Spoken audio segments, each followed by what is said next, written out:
you ever experienced an intense sense of loneliness?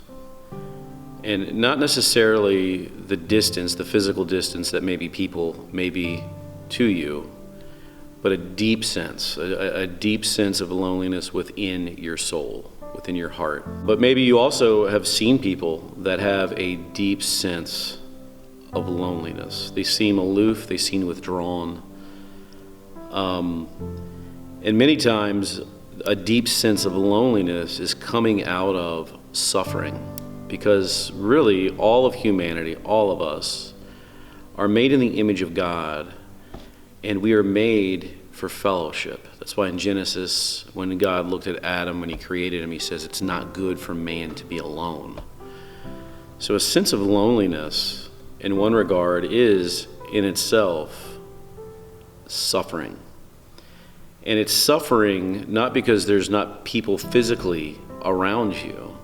It's despite the fact that they're around you, you still have this deep sense of loneliness. In Psalm 38, when you look at David, he has this sense of loneliness, and it is deep. He feels the weight of his iniquities before the Lord, and he also feels the unjust attacks of his enemies. And it's interesting because he feels a sense of his iniquities. In Psalm 38, verse 1, he says, "O Lord, rebuke me not in your wrath, and chasten me not in your burning anger. For your arrows have sunk deep into me, and your hand has pressed me down. There is no soundness in my flesh because of your indignation. There is no health in my bones because of my sin. For my iniquities are gone over my head as a heavy burden. They weigh too much for me." He's really wrestling with the attacks of his enemies, the indignation that the Lord may have because of his sin. And it's a heavy, heavy burden and weight that presses down on him. He even goes on to say in verse 17, "For I am ready to fall, and my sorrow is continually before me." He has this sense of grief and sorrow. He says he's ready to fall. And I wonder, maybe it's two things.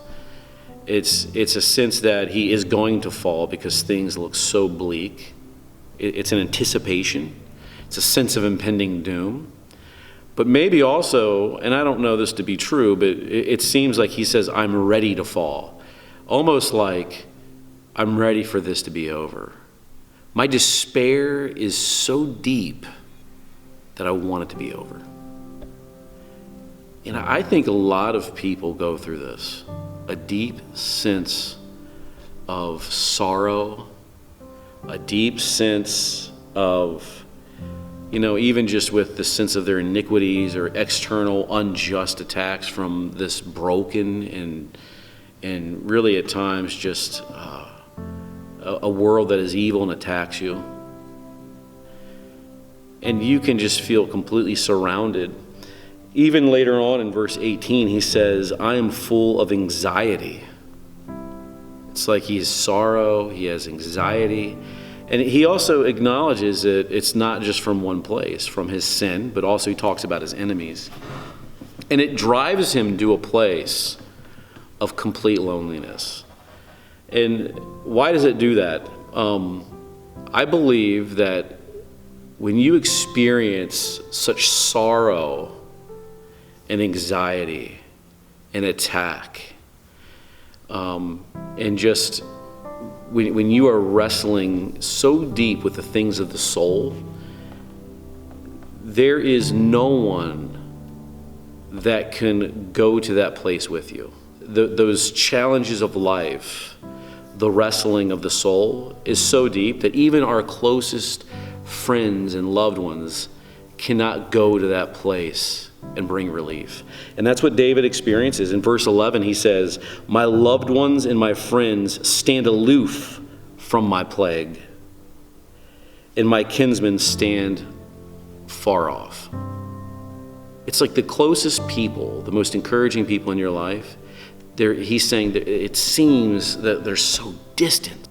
They're so distant, they're aloof from this great plague, this great tragedy, this great suffering that I'm dealing with. And that far offness is loneliness in the midst of the suffering of my human condition. It's so deep, this suffering, the anxiety, the attacks, is that even he describes later on about what is it like with his enemies. And he gets so, here I'll read it. It says, he says, those who seek my life lay snares for me, and those who seek to injure me have threatened destruction. They devise treachery all day long. But he is in this pit. It's not just because of them. It's his iniquities. It's all of these things. It's a mountain of things that are happening.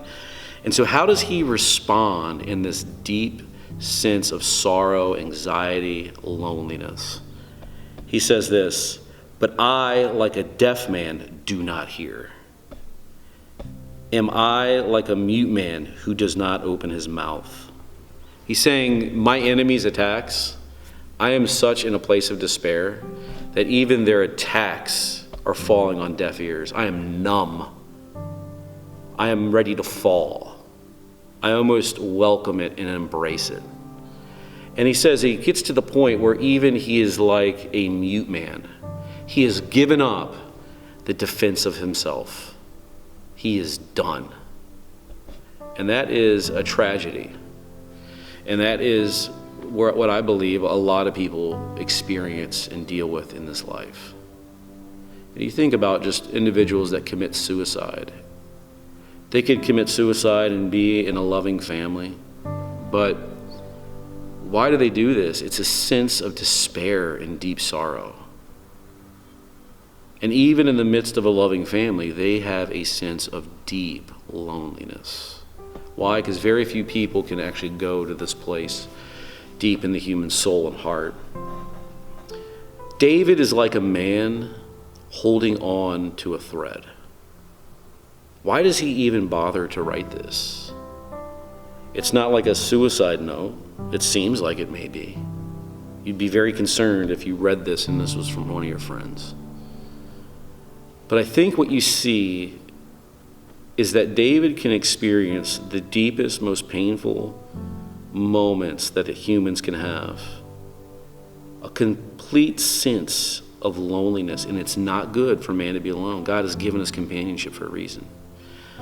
But even in the midst of the loneliness, I believe that there's a question of hope. David lacks hope. Or does he? I would say that individuals that struggle with loneliness, they may look at the people in their life and feel like, why aren't they satisfying the condition of my heart? Why aren't the things in my life being fixed? And I really think that there are places in our lives that are reserved for our loved ones and for our enemies and for all of these different things. There's a season for every area of life. But the issue of the soul, the human condition, is only reserved for God. And I believe that this is what David's threat is. He is a man on the brink.